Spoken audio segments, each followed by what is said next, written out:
Hi and welcome to today's tutorial. In this video, I'm going to show you how to use your Docusign drop-down field in Docusign. Alright, so the first thing we want to do is head over to our Google Chrome browser, which we've already done as displayed on the screen, and then sign up. So if you do not already have an account, do well to explore this page to sign up on Docusign. And if you already have an account, do well to simply log in to your dashboard.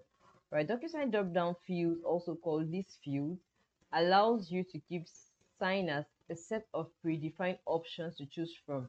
They are perfect for forms that require selection like titles and department, state, and all of that. So today I'm going to show you how to use your DocuSign drop-down field. The first thing you want to do is head over to the top over here and then click on templates. We'll be choosing either one of the templates available to work with.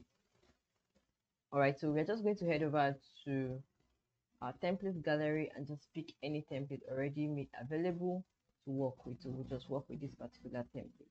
All right, so this template will enable us, show us the use of our drop down fields in DocuSign.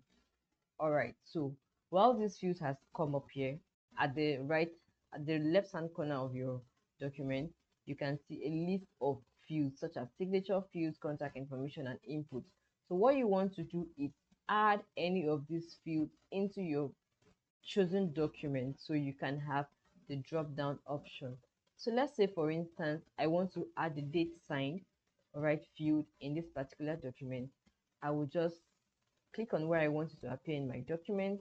Let's say I want it to appear over here. All right, I'll just click on this and I have this field already added to my document. If I click on it, you can see that I have options to pick from the drop down I have chosen. All right, I can go ahead to click on add signature.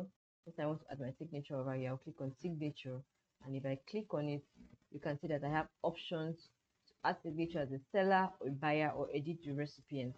I can also decide to add more details to this particular drop down option. Okay, I can also decide to add contact information such as company, the name, title, whichever drop down option I want to appear on my document. I can decide to add that. There are a whole lot of possibilities to explore.